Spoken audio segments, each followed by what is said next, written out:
But I think, to be serious and a little bit objective, people want to train with us because we're very busy. And we have, I have 25 partners that everyone does things maybe a little differently. And that's one important thing to know, is that if the goal is to help someone else, there are a variety of methods to get to that goal, depending on who the care provider is.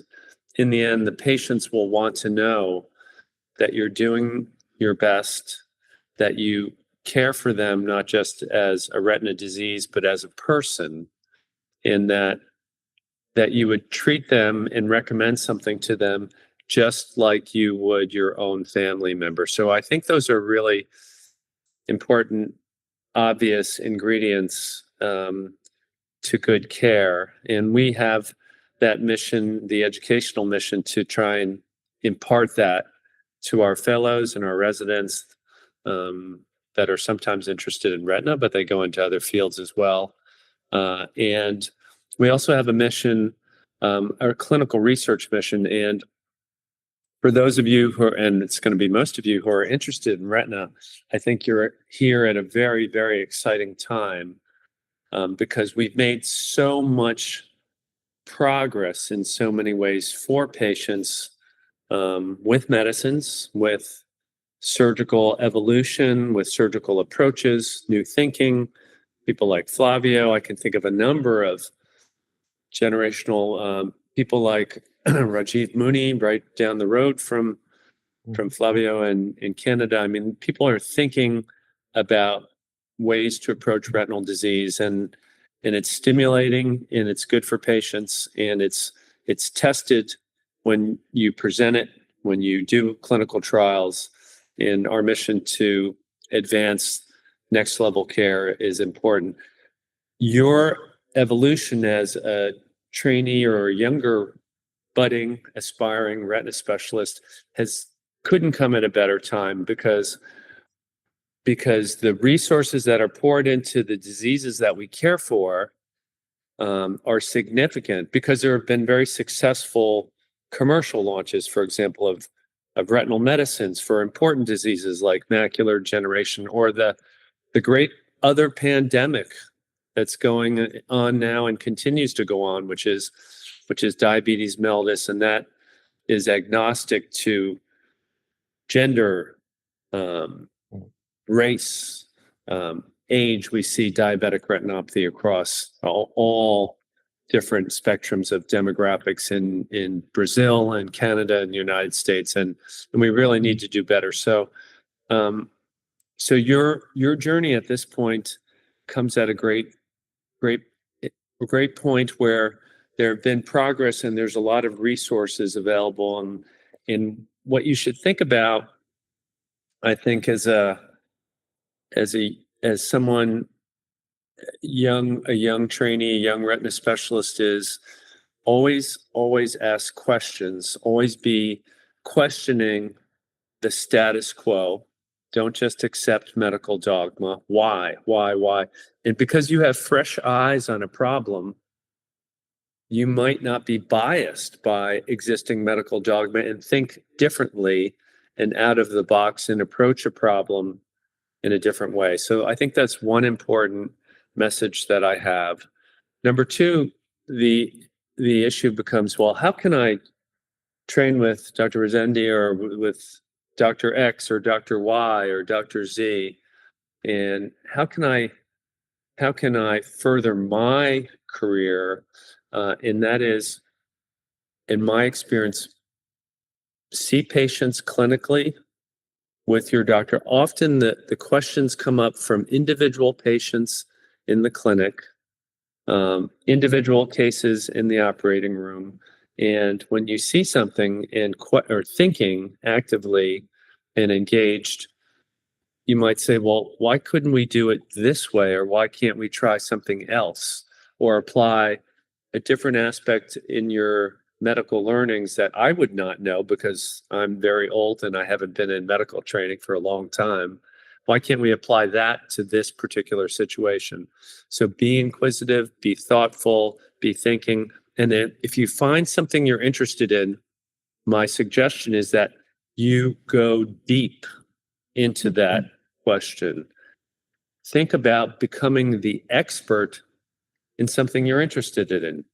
And that's important, because going deep helps you understand something, and helps you with the final point that I think that's important to trainees and people that want to get involved in research or that want to write.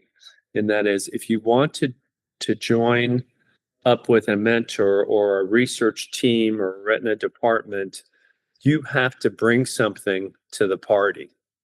You have to bring something to the party.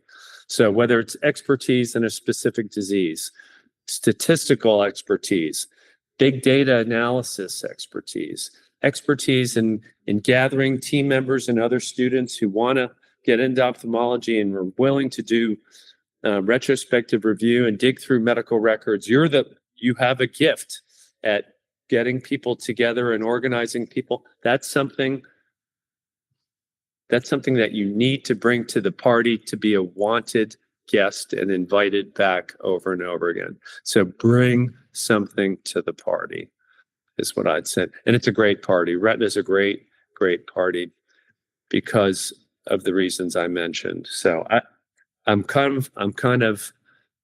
just did a Young MD Connect kind of similar program, and I can send some of the ideas to you guys that were distilled from that. But that was one of my main messages, to be invited back to the party, bring something to the party. Excellent. Alan, what do you think, what were your steps that you think that helped you the most to get to the recognition that you got where you are nowadays? Now you're cruising. Now your sail is full on. But what kind of motors led you to get to the sailing part of your career? Yeah, that's what Flavio's saying is, Alan, you're old, so you're okay. No, so, I'm saying that you're very well established. Well, I think so. But your real question is, how do you become established? Okay. And I'll come back to some of the original points. If you see something, think differently, go deep about it. And I'm not saying, of course, study all of your ophthalmology and your basics and look through atlases and go to meetings and listen to people discuss not just clinical trial results, but how did they do that clinical trial? Like, what's we really owe it. The ultimate goal is for the patients. And if we're going to say something, we need evidence that this is what you would recommend. If you were my mother, this is what I would recommend for you. So there's a lot of scientific method and clinical trial rigor that's important, not for me, not for a study group, not for a sponsor, but it's really about ultimately up here doing better for the patient. So what did I do? I think one of the things that I started with, that was a foundation for my establishing myself, as Flavio is alluding to, is that when I started my journey into post-medical school training, I was originally going to be applied in neurosurgery because at Columbia Medical School, there were a lot of great things going on in neurosurgery, and it was energetic and intense and major surgeries for 20 hours in the I was a little bit crazy, but I recognized that I was drawn to it because of some kind of intensity, not necessarily because it was my only interest, but things that were intense drew me. So when I went into an operating room, cataract surgery seemed like it was very impactful. As a medical student, when I walked in and saw retinal surgery, where all of a sudden all the lights went down in the room, and then there was like a spotlight and a singular focus on the problem, I was kind of drawn to ophthalmology, and I didn't know that I wanted to be a retina specialist when I was training, but that's what drew me into retina, was that focus and intensity. This And was when in I, Colombia? yeah, that was med school, right? And then you need a lot of luck. Okay, so how do you establish yourself? And what my story is, I wasn't going to apply to ophthalmology. In fact, I applied last minute. I knew no ophthalmology, and I felt very, very insecure.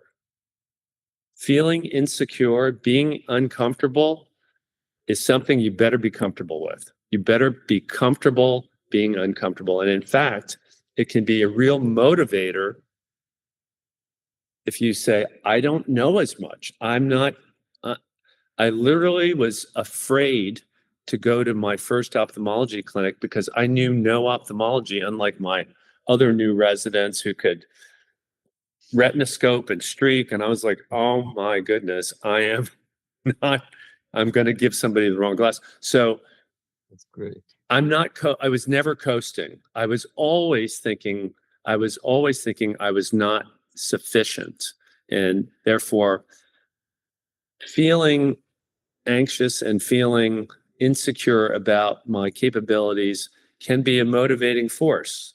And I think that continues. I don't feel insufficient, but I feel like we're not doing enough.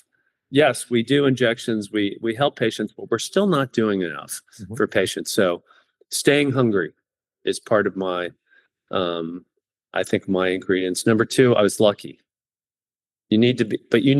So people can get lucky, or you can prepare yourself to receive luck. And I was lucky because I played rugby in medical school, football, rugby. And 2 years ahead of me was a doctor who is really good. He's president of his class, really great rugby player. His name is Dr. Christopher Rapawano. He does cornea. And he got into Wills Eye Hospital, and he said to the residency director, because I was 2 years behind him, hey, take a look at this guy. I played rugby with him. He's a good guy. He's a hard worker. And honestly, that's the only reason I got into Wills, I think. I mean, maybe I could, but you never know what's going to help you, right? You never know what's going to help you. So, be a team player. Roll up your sleeves, do the dirty work. I was willing to do work, and that's just part of the fabric of my upbringing. And I think that's helps you receive and accept lady luck. And then you did your fellowship there at Wills. I did my fellowship in New York. And that was good for me to get away.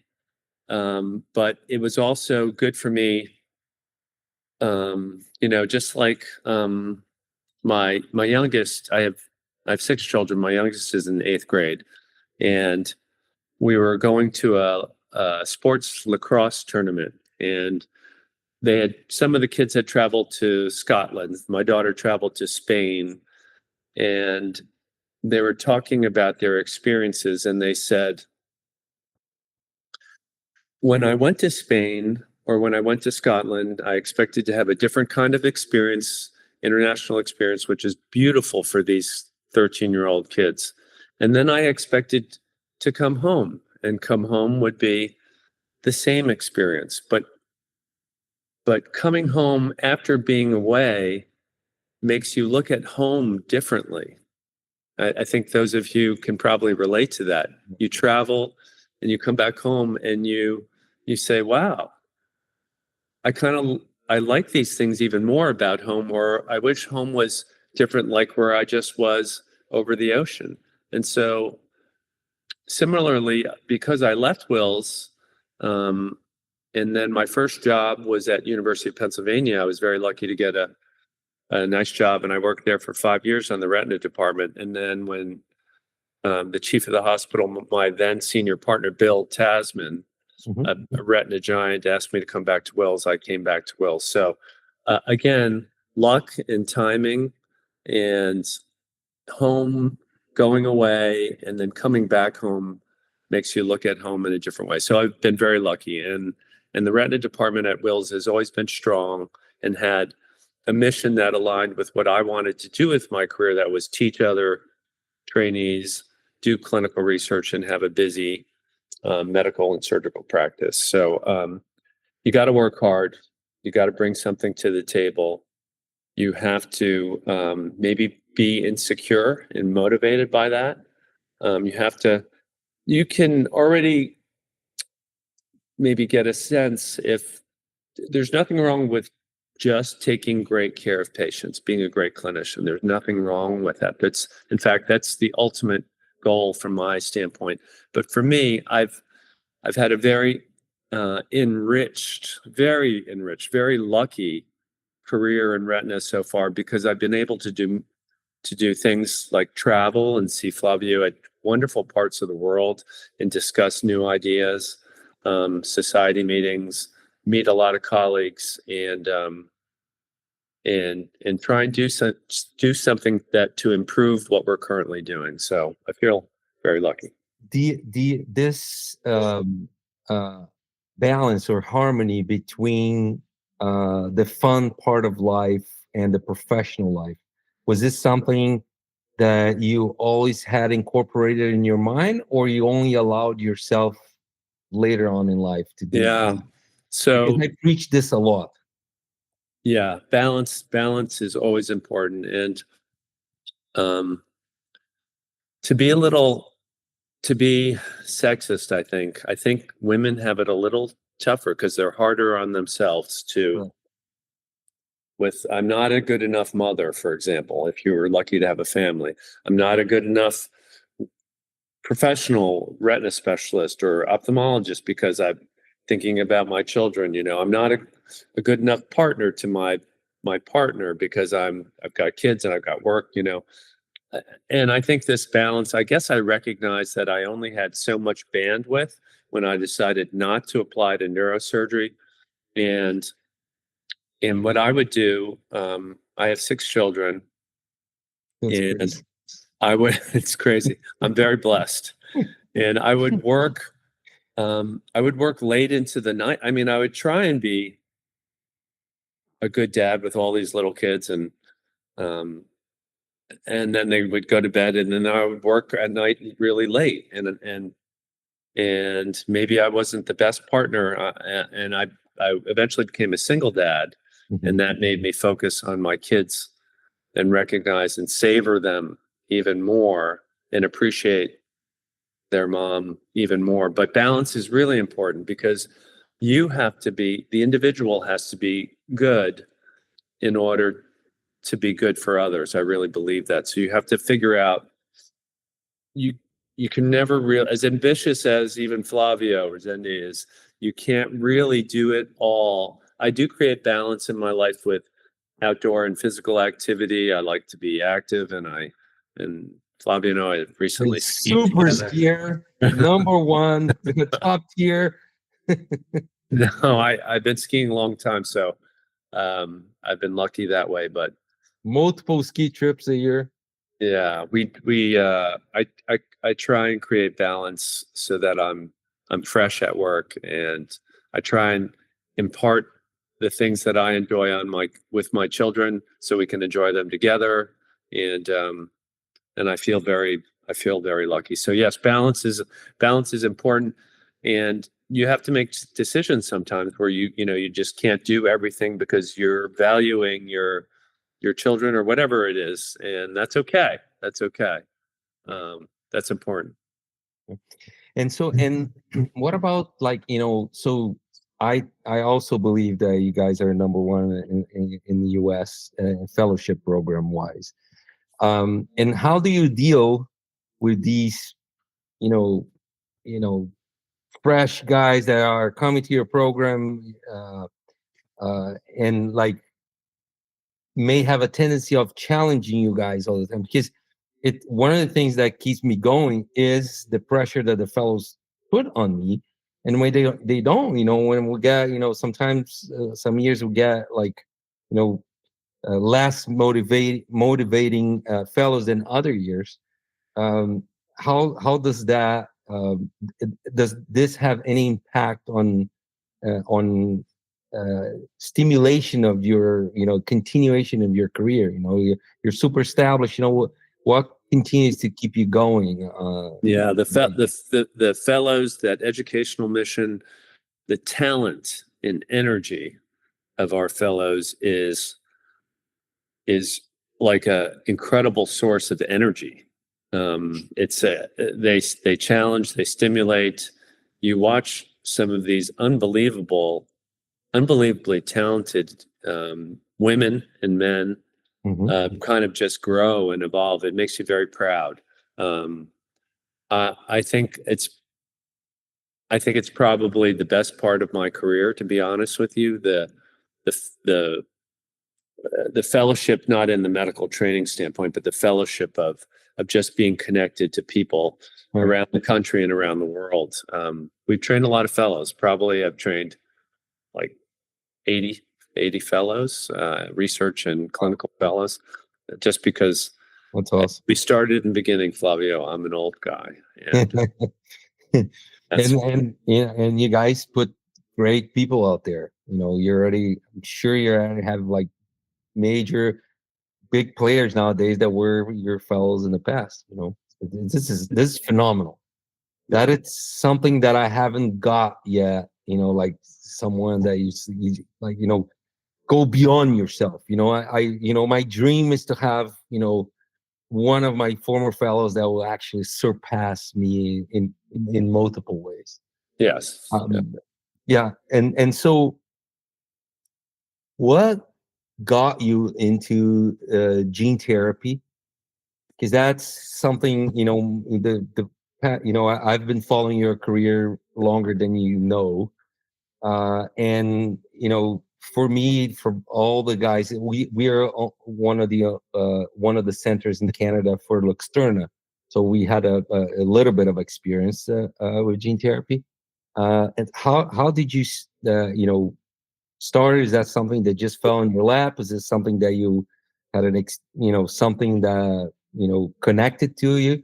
And how did you become like one of the top guys in surgical techniques for gene therapy?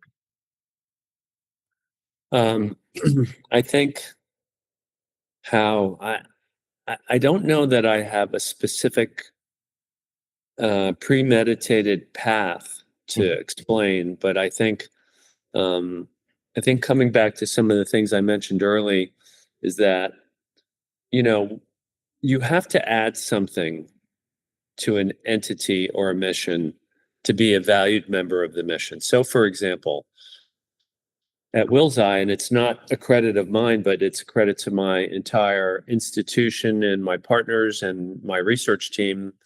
We try. We're not the best recruiting sites for sure, but we always try and participate and execute.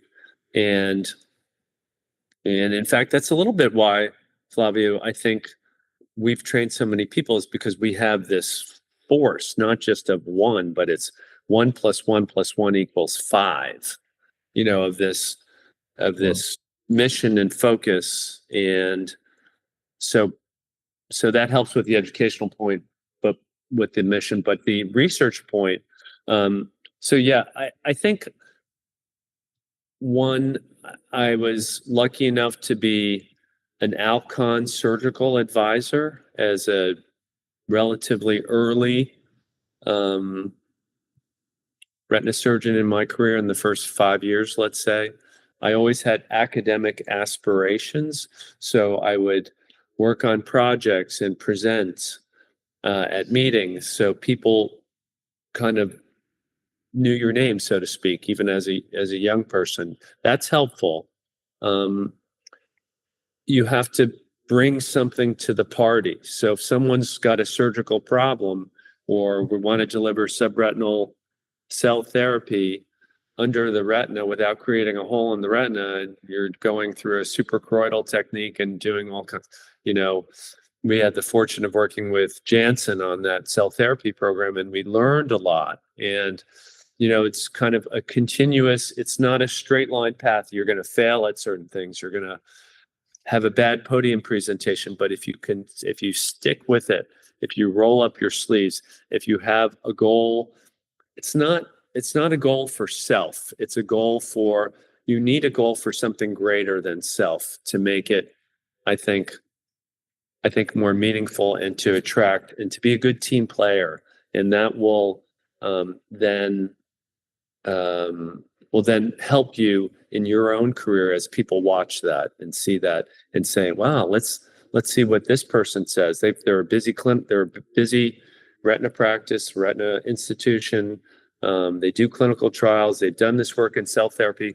Maybe they can help us with this gene therapy. And that's kind of how it begins to build and build and build. And so that's how it happens. Right. Yeah, it's something like, like as you mentioned, and I think it's really, really important that you're putting the way you're putting is it's a build up, right? It's you didn't know that the first years of your career working with Alcon was going to put you on the podium, and the podium put you in this and this and that. So it's not one specific thing. Did you ever had in your mind, oh, I want to be the best surgeon in US? Is that something that was no? I mean, I know my limitations. I would say I'm a experienced, capable surgeon, but I'm not a gifted surgeon. Surgeons, and there's a lot of pride and ego in this, to be honest with you. And I think it's nice to think of oneself as a good surgeon, and that's great. Yes, everyone should want to be the best surgeon they can be, but the truth is 98%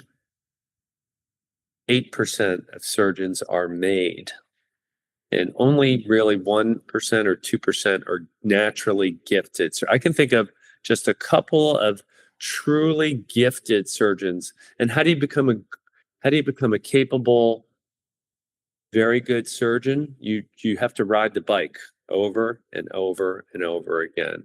You ride the bike, and you have to be willing to study your failures. So I never had a goal. I knew I wasn't a gifted surgeon. I mean, I was a surgeon that could do better and better if you were on a path to continuous self-improvement, and you had a detachment that you did and they failed, and you're like, and it really bothers you. Why did that fail? You got to want to know why something didn't work well to get better and to stimulate you to do better for the next patient. So I think that's a really important point, to study your failures, and that'll help be a better retinal surgeon. Retinal surgery can be quite challenging, and that's part of the beauty of it. It's not all the same. There are different scenarios. I mean, there are kind of now types of surgeries that I think about, okay, this is going to be this kind of a surgery, or this kind of a giant retinal tear, or this kind of a macular hole where the hole's really large, and you're strategizing things. But I think experience, being able to do that over and over again, what makes you a good surgeon. I never had the goal to be the best surgeon in the country. Good, because it's a very curious thing that we have in Brazil, that we're taught to believe that we're less than North Americans. Okay, so we put this barrier that so like, oh no, it's I'm never gonna be as good because I don't have this, or I don't have that, I don't have that. How what kind of advice that you can give to my young surgeons that to make them believe in themselves, that they don't have to go to North America to actually be good? It's like, because they keep asking, say, do you think you're gonna be able to help me enough? I really, I wish I could go to the United States and stuff. What kind of tip that you can give to these young surgeons to make them believe on the process? Do you know how when people come for second opinions, and if they come from your own city, they're like, this guy could be okay, or they come from across the country, they're like, ooh, this guy must be really good, I flew across the country. Or if they fly over the ocean, this guy must be really good, I flew over the ocean. to see this, to see her as a doctor. So I would say that use that force of that sense of inadequacy as a motivating factor. I've seen you use it. I've seen some surgeons that are in the United States and outside the United States where they feel like they got to prove something to Americans, North America, South America, use that and as a motivator to be better, and use, if you're lucky to be experienced, do the extra case, do the nighttime, do the add-on case, do the later case, someone else doesn't do. Be the person that you want to emulate, the person you want to become, and follow that pathway. I think feeling insecure, which is my original statement in ophthalmology, I was felt very insecure, is you can either use that as a good force or use that as a bad force. Use it as good force. And retinal surgery in the beginning when I started was just concentrated at certain centers. There were like 5 places in North America where you could get retinal training. It's much more democratized, globalized. You can get the same instruments we can, and that's a good thing. That's, it doesn't help if there are certain ivory towers here or there, and that means there's not good access for good care, neurosurgical, retinal, orthopedic. So it's democratized and it's global, and don't feel insecure. They're not any more capable. That's my advice. I tell my kids that too. I tell my kids that all the time. It's like, have you been to Brazil? I've not been to Brazil. I've never been invited, but of course, not been to Brazil. No. Okay, I'll make this a mission.